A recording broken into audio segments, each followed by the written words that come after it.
discretion is advised.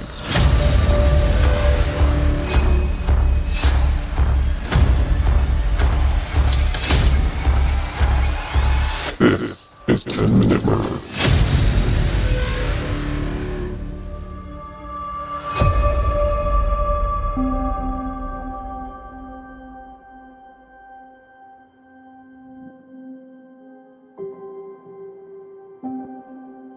The Maund family ran an automobile empire, beginning in 1957 with Charles Maund opening his own auto group, Charles Maund Oldsmobile Cadillac.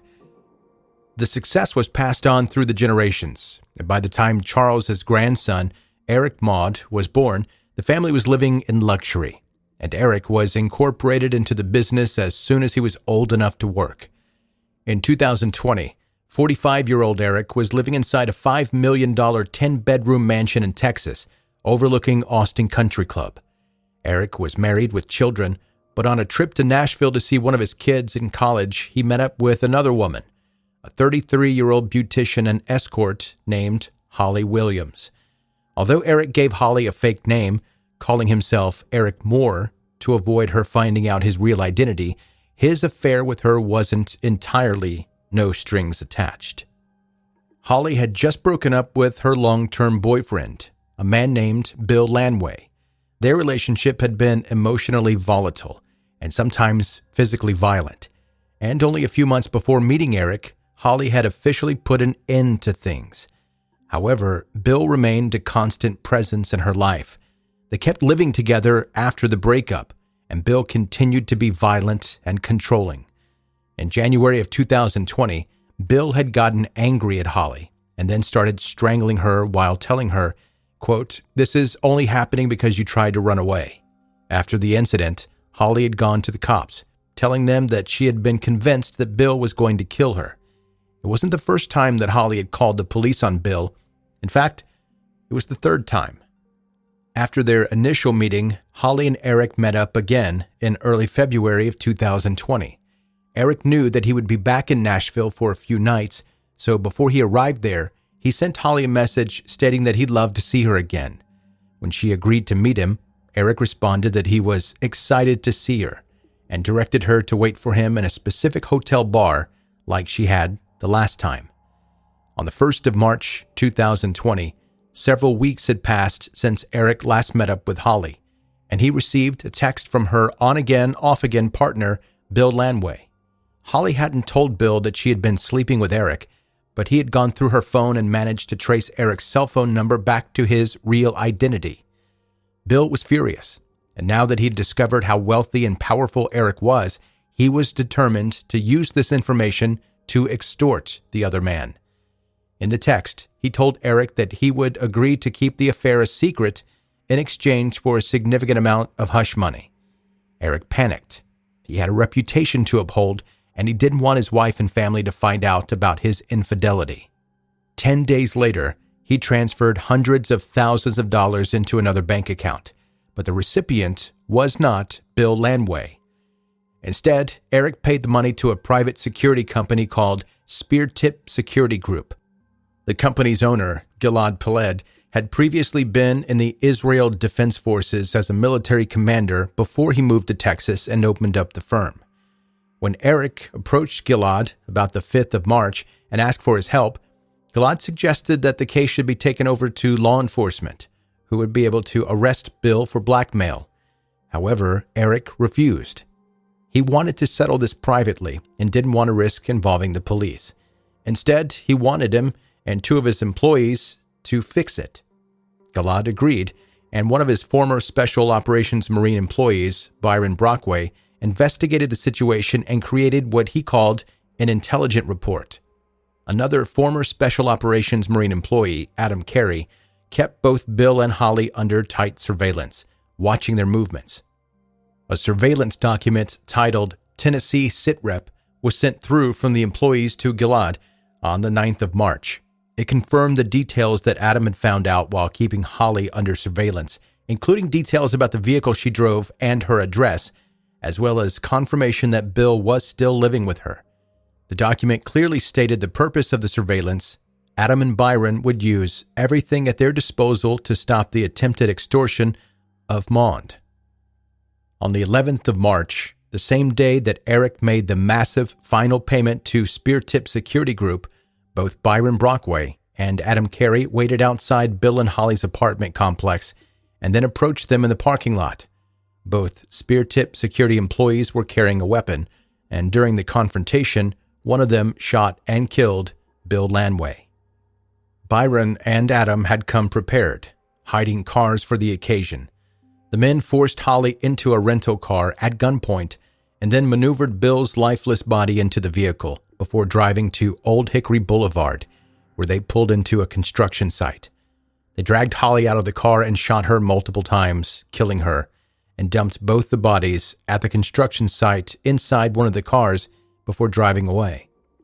With the deed done and Erik's payment received, Gilad then divided up the profits and paid Adam and Byron around $100,000 each.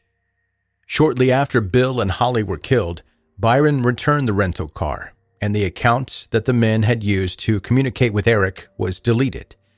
Within the same day, both killers made their way back to Austin, Texas, but they hadn't done enough to erase the connection between Spear Tip Security Group, Erik Maund, and the murders.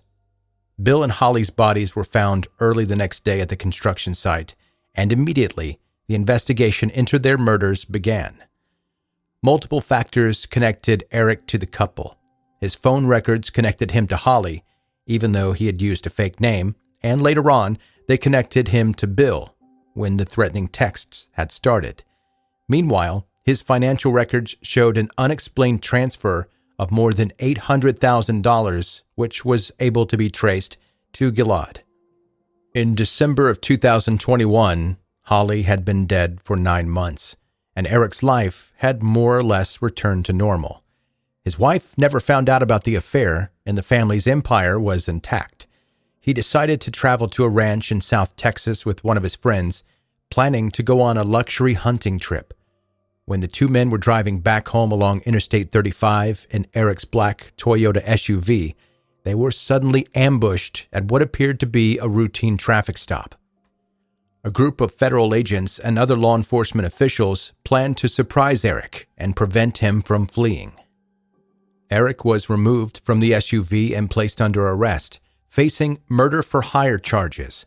The friend he was hunting with, who had no idea what was going on, remained sitting in the car's passenger seat while Erik was handcuffed and taken into custody. Almost at the same time, Byron Brockway was tracked down and arrested in San Diego, and Adam Carey was arrested at his North Carolina home. Despite not being at the scene of the crime, Gilad Peled was also arrested for his connection to the murders after FBI agents ambushed him at the airport.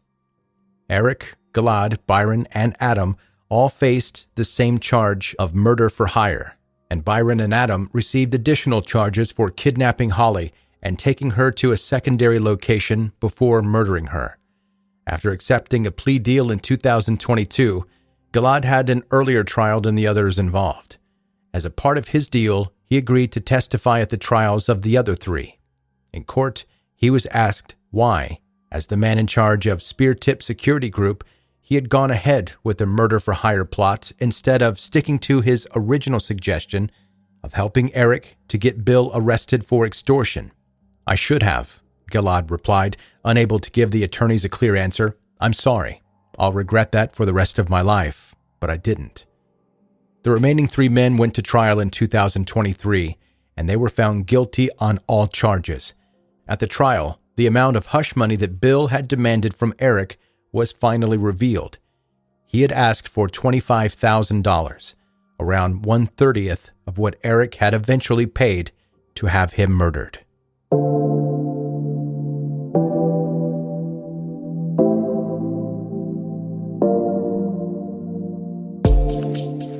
That's 10-Minute Murder for today. Brief and bingeable true crime. I'm Joe, the host, and thank you so much for taking the time to listen. First things first, I'm the realist, but today, didn't the episode sound a lot like something you would see on Lifetime Movie Network? I couldn't help, in the course of me looking into this story and reading all about it, it just seemed like it was a script from Lifetime Movie Network. Like they had put a script out there and made it for real. It has all the things that you would expect to see. It checks all the boxes of a movie from Lifetime Movie Network. And honestly, you're probably going to see that story told with some dramatization on one of those type channels. As I mentioned, thank you for listening today. If you're new, hit subscribe wherever you are listening right now. Connect with the podcast on social media. Links are in the show notes of this episode, or go to 10minutemurder.com where you'll find all things related to the podcast. And if you're looking for a way to help the show grow, some of you often do email me asking, well, how can we help the podcast? Let me do this for you. Let me do that for you. Let me tell you, the easiest way to help me is to spread the word of the podcast. Tell your friends and family about 10 Minute Murder, and you can also leave positive feedback wherever that's possible. Apple, Spotify, Audible, some of those type places. Go to 10minutemurder.com, like I mentioned, for all things related to the podcast, and I will see you on the next episode of 10 Minute Murder.